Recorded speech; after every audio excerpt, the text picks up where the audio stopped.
While Jorge Sampaoli has had to deal with issues as Argentina try to qualify for the knockout stage, he isn't the only Argentine worried about his team's fortunes. Managers from Argentina are well represented in Russia. There are 4 coaches from the soccer-mad South American nation pacing the sidelines. Hector Cuper, Egypt, Ricardo Gareca, Peru, and Jose Pekerman, Colombia, are all at this World Cup, experiencing various levels of success and failure since the tournament began a week ago.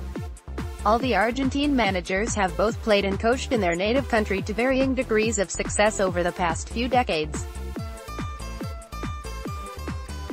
The large number is no surprise really given how competitive the Argentine First Division can be with teams like Boca Juniors and River Plate, and the incredible number of players produced there that end up on European clubs.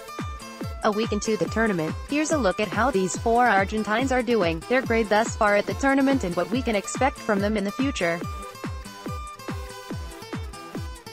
Jorge Sampaoli, Argentina. Grade: like every manager who has ever coached Argentina at the highest level, the 58-year-old Sampaoli has been pelted with criticism from fans, pundits and the press over the past few days.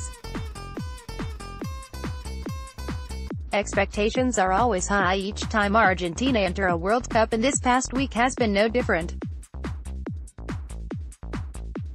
After a poor start following a 1-1 draw with Iceland, Sampaoli came under fire following Lionel Messi's less than satisfactory performance. Sampaoli's side have a chance to change their fate with a result against fellow Group D heavyweight Croatia this coming Tuesday against Nigeria in their final group match.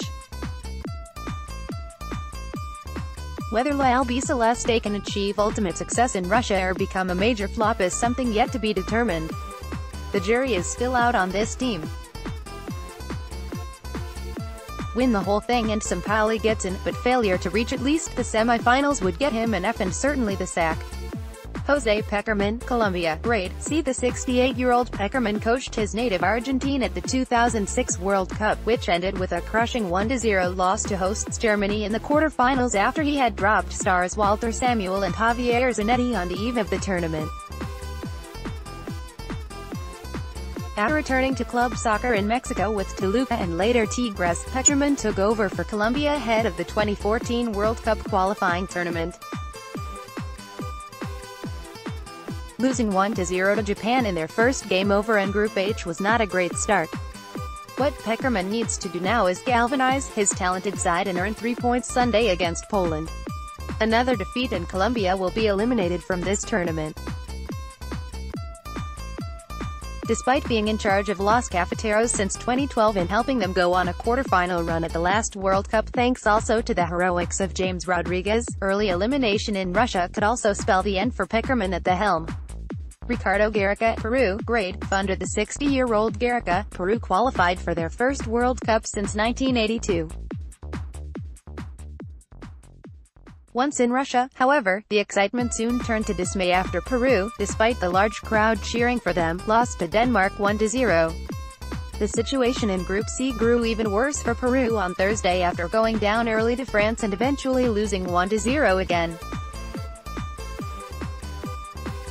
The long-haired Gareca, who has managed Peru since 2015, his first time at the helm of a national team following a 20-year club career in management that included stints with famed Argentine clubs Independiente and Vélez Sarsfield. Gareca's failed attempt in Russia to reach the knockout stage after Peru's 2 loses in as many matches is a sign the South Americans and their coach need more experience at international level in order to achieve success. Hector Cuper, Egypt. Grade: FTHE 62-year-old Cuper has coached some wonderful clubs in the past, including Valencia, Inter Milan and Parma, but his most difficult task was taking on the Pharaohs in 2015 and he eventually helped the African nation qualify for a first World Cup since 1990. At this World Cup, Cooper's team recorded 2 defeats in their first 2 matches, to Uruguay and hosts Russia, and never looked capable of getting a victory. It's true Mohamed Salah was unavailable in the first game, but they missed many chances in their 1-0 defeat to Uruguay. They looked out of their element against the surging Russians and lost 3-1. Egypt play their final Group A match Monday against Saudi Arabia. Cuper could very well be sacked once that match is over, bringing to an end his time at Egypt in what has been a successful World Cup cycle, but a very poor tournament. Indeed, all these men could be out of work by the time the month is out. There's no shortage of clubs and national teams, however, eager to hire any of these coaches to help their sides excel in the future.